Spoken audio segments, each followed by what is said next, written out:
Good morning, everyone. Our next speaker's name is Jelena, let me pronounce it properly, Nikodinoska. She is originally from Macedonia and studies in Paris in the University of La Sorbonne-Nouvelle. He's here to present her text, writing, which title is, if I remember, American Woman Has the Other. It's her study go through the writing of Nathaniel, Hawtorne's 19th century American writer. More precisely, his maid-centered short story. And I guess I can just leave her speak. Good day. Just before I start with my presentation, I would like to thank Belgium University and the Department of English Language and Literature for giving me the opportunity to be part of the first undergraduate conference. So the title of my paper is American Women Others, a look inside Nathaniel Hawtorne's male-centered short story world. So this paper will attempt to define as fully as my study allows so far the status of the woman in the society and the inward perception of her as the others in a male-centered society.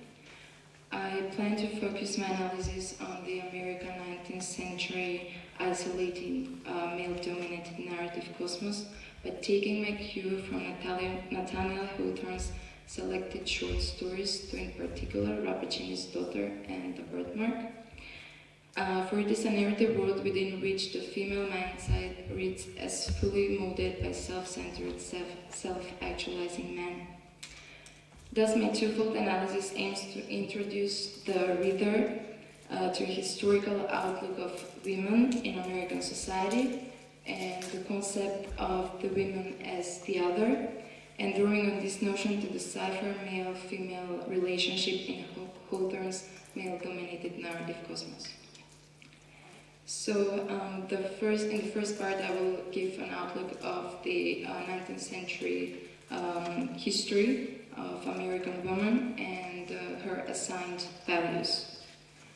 So the narrative other does not simply imply one non belonging to the physical same, for it makes reference not only to race or gender, but it overpasses materialism and penetrates into one's psychology and self-perception among the others. However, the role of the others has shifted and shifts since it relies at any one time at the chosen point of view. Namely, it can stand for an individual society perceived as distinct or as a separate community viewed as such from a marginalized standpoint.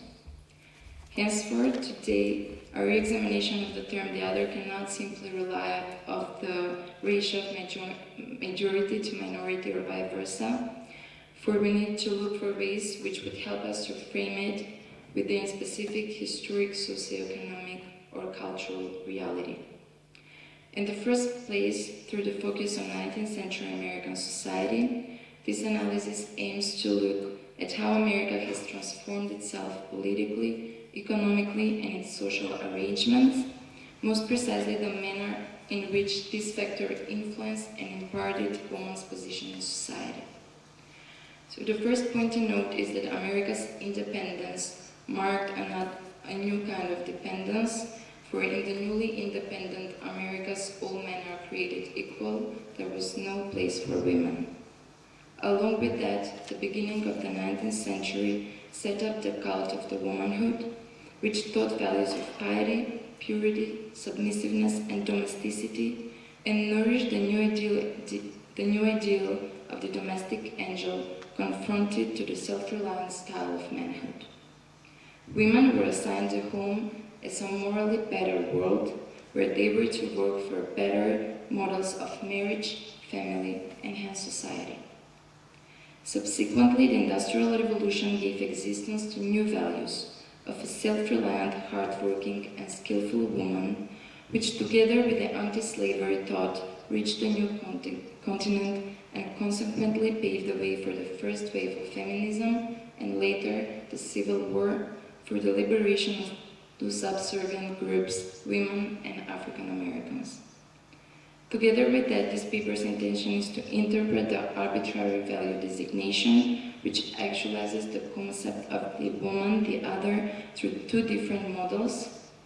Firstly, the prominent 19th century French critic Simone de Beauvoir outlines in her seminal work on woman, the second sex, that the notion of duality has existed since the beginning of the world. I quote, "The category of the other is as primordial as consciousness itself. In the most primitive societies, in the most ancient mythologies, one finds the expression of a duality, that of the self and the other. This duality was not originally attached to the division of the sexes. It was not dependent upon any empirical facts. Otherness is a fundamental category of human thought. Thus, it is that no group ever sets itself up as the one without at once setting up the other over against itself. Apparently, man was not completely satisfied by the division of the sexes, which is a biological fact, and designates the woman as his polar opposite so as to establish a balance in society. This designation implies her confinement at home due to her weakness and incapacity to face the outside world, and due to her domestic responsibility as a wife and a mother, which render her dependent on her hard-working, self-reliant man. In addition, the artificiality of the designation of values to women can be illustrated through Saussure's dyadic model of a sign. On the one hand, there is the signifier, which stands either for the word itself, woman, or the visual image, her appearance. While on the other hand, there is the signified, or the concept that the word, that is to say, an image, represents. And that is the submissive, inferior, and subsidiary role the woman is involuntarily cast in. Consequently, the sign is a result of the association of the signified with the signifier. Thus, if we try to decompose the formula and take the signified out from the sign, we'll be left with the signifier as a shape, a body, a human being. Therefore, woman is a human being just as man is.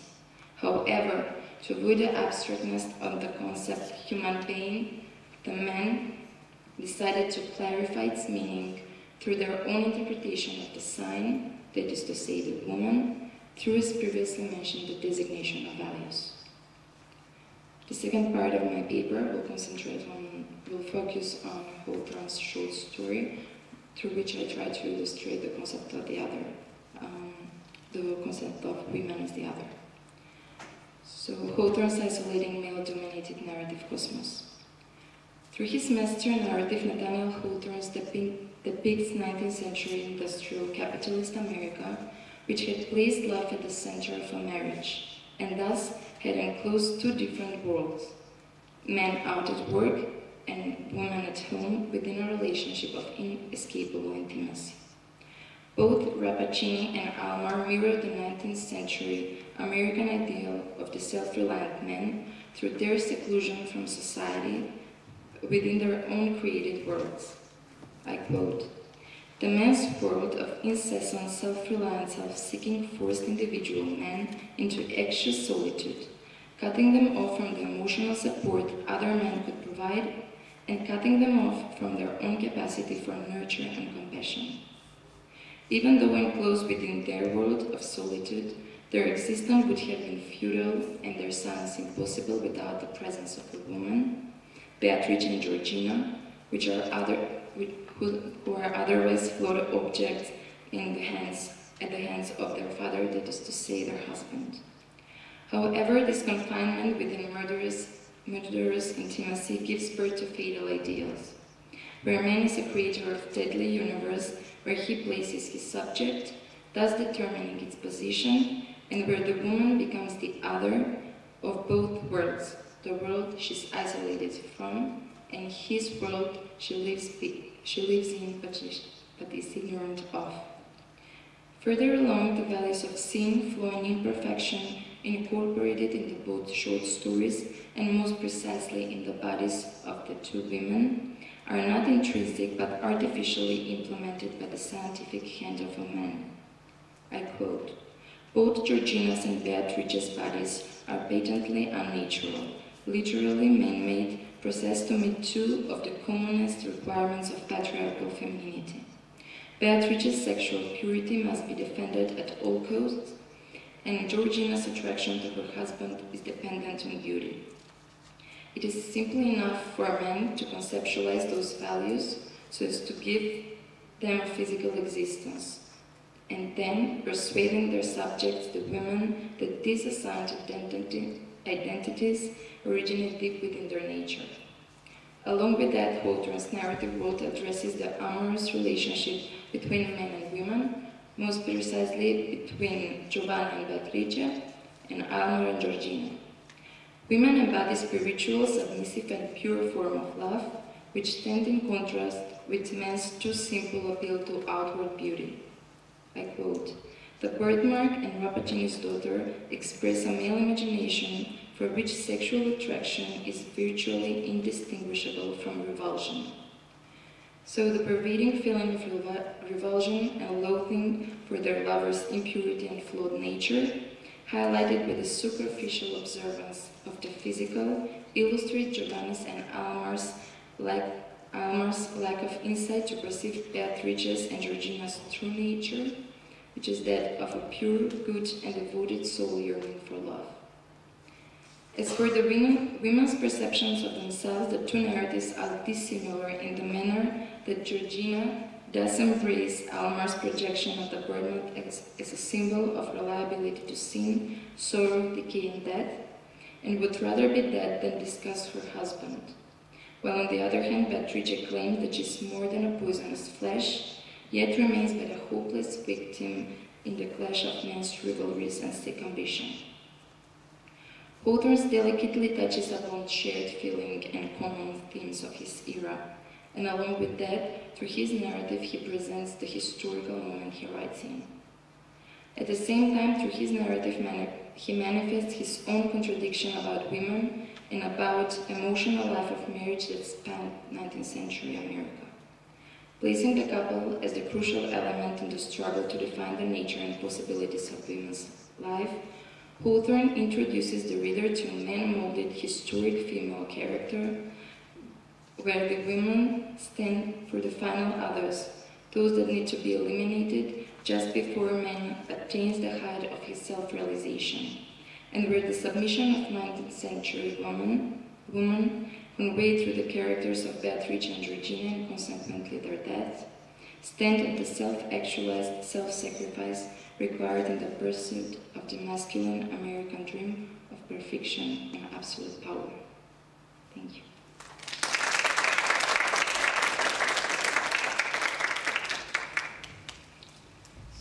So I assume that Jelena is not going to tell you to lower your hand if you ask a question, so please ask your question if you ask.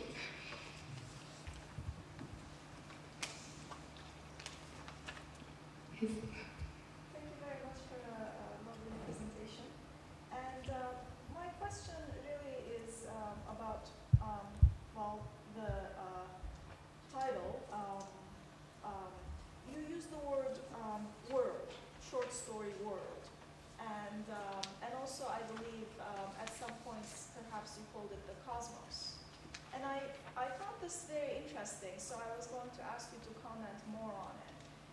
So what does it mean for a set of short stories to constitute a world or a cosmos? How can narrative do this? How come narrative is something that can become a world or a cosmos, even though it's just a, like 8,000 words written on a page or something? So if you could comment on your use of world and cosmos a little, I'd like to hear that. Yeah. So the world, which I said is, I would consider a short story, a world created by the author himself, and then within that world created by the author, there is the character. In this case, the two short stories, Alma and Rappaccini, who created their subcosmos in which they confine the woman. So it's a kind of embedded world into the short story, and which is at the same time part of the world from which man tries to seclude the woman into his own world. It's like the Russian doors, you open them and there are more worlds to come. So, did I answer your question? And of course by laying down the values and the principles of their own world, and then the characters to follow and to adapt to that kind of society.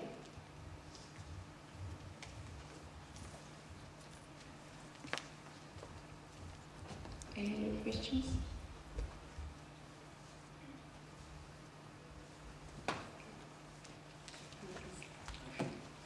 Yes. Do you think Hawthorne is typical of 19th century American? Sorry. Hi. Do you think Hawthorne is typical of 19th century American male writers? How would you compare him to Edgar Allan Poe or Melville in the view of women? Well, I would say that he has this gothic element in his stories, in the way that there is the dark side of the man, which tries to control the woman. And he writes about the society, and besides writing about the position and the question of women, he writes also about the 19th century America and the Puritan society, and talking about the Pharisees and the absurdity of religion or the fakeness of Puritan society in America. So, yeah, I would say that he's a typical 19th century writer. Okay. And as I said, I'm talking about his master narrative, which is he writes about the historical moments and the values and principles of the society he lived in.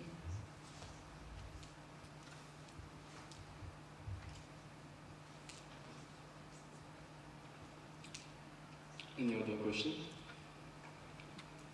Well, thank you very much. Thank you.